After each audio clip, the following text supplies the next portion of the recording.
سلامونه ملګرو. په 400 کې هم د جهالت یوه پیښه رامخې ته شوې چې 15 کسه پکې مړه شو، 3 پکې جوبل شوي دي. واقعه په کټ باندې مخې ته راغلې وه. کټ چې کوم دی نو اخوا که نه دی خوا کړی او داسې چې کومه ده نو دغه واقعه مخې ته راغلې ده. ویل کېږي چې زوړ تاوتریخوالی خو هم د دغه خاندانو او دې وخت کې چې کوم پرش صورت حال دی نو د دواړو قبرستان یو دی، لکه یو بل ته مخامخ کورونه دي او د دواړو نه کسان مړه شوي دي. لکه دا د ترناب په حدودو کې د ابتارۍ په وخت کې، یعنی د روجماتي په وخت کې دواړه ګاونډیان دي او د دوی ترمنځ چې کوم دی دغه فایرنګ شوی دی او د دې فایرنګ په نتیجه کې 15 کسه مړه شوي دي. 15 کسه.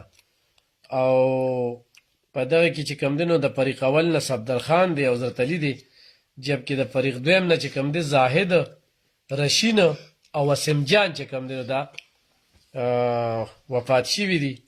په دغه فایرنګ کې 2 کسه سخت جوبل شوي خوم دي او دا په زبانی تکرار باندې، یعنی په کټ باندې د دغه 2 فریقینو ترمنځ دغه فایرنګ تبادله شوې ده.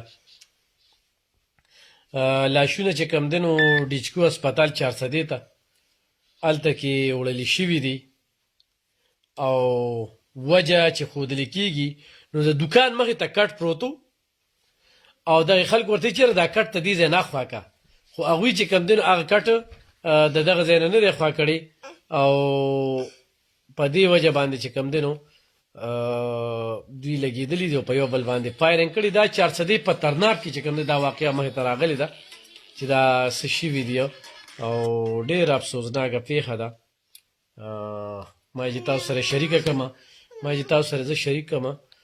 او ګرانو کتونکو، دې نه مخکې چې کوم دی نو لکه په مردان کې پرون نابل ورځ کومه واقعه چې مخې ته راغلې ده هم ډېره زیاته افسوسناکه او په جیداد باندې دغه شانتې زوی لګي شوي دي، مور خور او ورور یې ویشته دي، ایو لګي شوي دي، د ګروپ اډمن یې ایشته دي چې تاسو د ګروپ نه ریموول یې کړمه. بله یو واقعه مې مخې ته راغله چې د پالتو سپي په وجه باندې هغه یې ویشته دي یو کس. دا په نوخار کې چې کومه پیښه راغلې ده چې پلستر یې کوي او ټک ټک کوي، دیوال ټک ټک کوي. ګاونډي چې کوم دی نو روجې وه او دغه د صبر برداشت او ځان ته نروي او راپاسېدلي دي، ویشتل یې کړي دي او چې څوک یې ویشته دي نو هغه د دوبۍ نه شارجه نه میلمه راغلي و هغه ځوان. په دې ترنو کې هم چې کومه واقعه شوې ده نو 4-5 ورځې مخکې دا یو پکې د سعودي نه راغلی و. ښه اخلاقي خلکو، خو بس دغه زمونږ د پښتنو دغه کار دی. مونږ پښتانه لګیا یو په یو بل باندې ډزې کوو، یو بل اولو، طرفګنۍ، بغض، کینه، خاصت، بلا جواز چې کوم دی نو په دې سوشل میډیا باندې دا کمنټس مونږ خو چونکې دې سره اوس بلد شي وو. 2018 شو، 2024 شو، خلک په کیمره رالل، ویډیو ولیکې او د زنانو بېعزتي وشوله. چاته هم چې کوم دی نه بېنظیر انکم سپورټ پروګرام ښکاري، سهار نه زنانه روزي په دې 10,000 روپو پسې د MPA ګانو د صدرانو په کورونو باندې ګرځي. ډېر د MPA ګانو کورونو مخې ته وي. سولر سیسټم ته چې کوم رجسټریشن کېږي د هغې دپاره کوم ځای کې چې رجسټریشن کېده هلته کې په زرګو په سوونو زنانه سهار وختي د بېنظیر انکم سپورټ پروګرام دغه ته نو هغه غربت دی.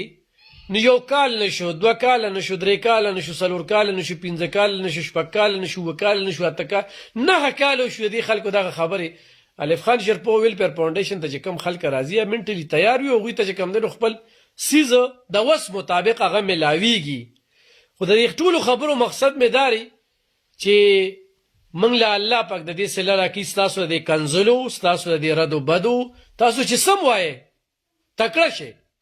خو هر څوک به دا برداشت نه کړي چې یو سړی اډمن وجني چې صرف د وټساپ د ګروپ نه د هغه تصویر ریمو کړي او په هغې باندې ولي.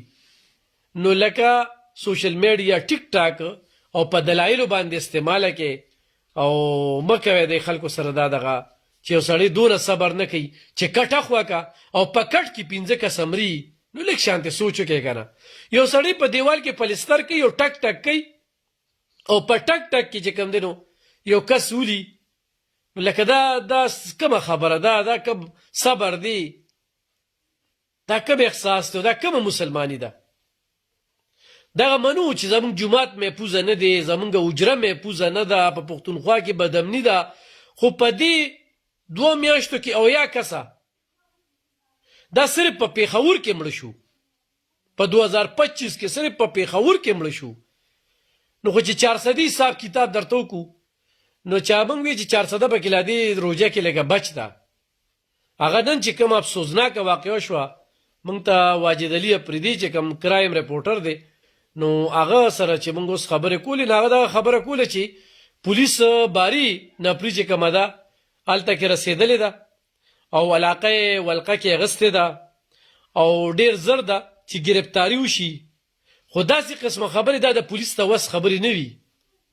دا قتلونه دا زمونږ د انسانیت وي، د یو انسان قتل د ټول انسانیت قتل دی. نو دا زمونږ هغه بېحسي ده، هغه ننګیالي، توریالي، بریالي او پښتون داسې او پښتون هغسې، دا پښتونه ده. صبر وکړئ. دلته کې به خلک راشي موږ ته وایي دا جهادیان دي او دا دي، موږ ته به قسم قسم تشهیر او قسم قسم خبرو به راکوي. نو په لارو کې کټونه اچولو یا لارې بندول ښه کار دی. وضاحت وروره دا کومه خبره چې موږ ته مخې ته راغلې دا دوکان و، د دوکان مخې ته دا کټ تر ډېر وخت نه وي پروت او دا بل ورور وایي چې ترناب نن په وینو سور شو. بلکل ترناب کې به نن کم بېګاله شپه دا 15 جنازې، ډېر افسوسناک دغه ده. په زنانو به څه تېرېږي، په نارینو به څه تېرېږي. ترناب بلکل په وینو باندې سور شو، یو لویه دښمني پکې بیا رابرسېره شوه. خو دې وخت کې پولیس چې کوم دی علاقه په ولقه کې اغستې ده. په کار ده چې مزید خون ریزو نه شي. قبرستان د دواړو فریقینو یو دی چې مزید پکې ونه شي. نو الله دې نور خیر کړي. خو خپلو کتونکو سره مې دغه یوه خبره شریکوله چې د 400 په ترناب کې، د 400 په ترناب کې د افطارۍ په وخت کې ډزې شوي دي او په دغه ډزو کې 15 کسه مړه دي او 3 کسه پکې جوبل شوي دي. دا دواړه ګاونډیانو د ګاونډیانو ترمنځ دا فایرنګ شوي دي. په دې کې د فریق اول چې کوم دی نو صفدرخان او حضرت علي سکنه ترناب چې کوم دی نو دا پکې مړ شوي دي. او فریق دویم نه چې کوم دی زاهد، رشید او وسیم جان، د دویم فریق نه 3 کسه مړه دي او په دغه کې چې کوم دی نو 2 کسه سخت جوبل شوي دي.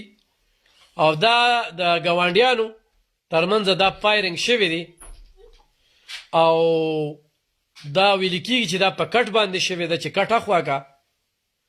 بل قبرستان د دې دواړو یو دی. دې کې دا یو کس چې مړ شوی دی نو دا څو هفته نیمه مخکې چې کوم دی سعودي عرب نه د مزدورۍ نه راغلو او د ټول عمر چې کوم دی نو په سعودي عرب کې تېر کړی. ګرانو کتونکو الله پاک دې نور خیر کړي او الله دې چې کوم دی نو منګه له صبر راکړي، د صبر ماده دې الله پاک منګه را پیدا کړي. بیا روژه بدنامه او من ګوره دا ګوره ښه چې یو سړی په دې مخ ووایي که نه په دې بل مخ مې مو وښی، وی راشه په دې بل مخ مې مو وښه او 20 مړه چوشي اخري انجام یې بیا هم روغوي. خو دښمني ټول تاوان دی.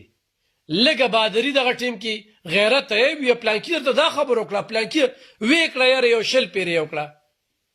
او خو ډېر مثالونه ورکوي. ورشه علب خان شیرپو د خلکه څه نه وایي په سوشل میډیا باندې لګیا وي ویډیوګانې مو پسې کوي، ردې بدې مو ایسې وکړل.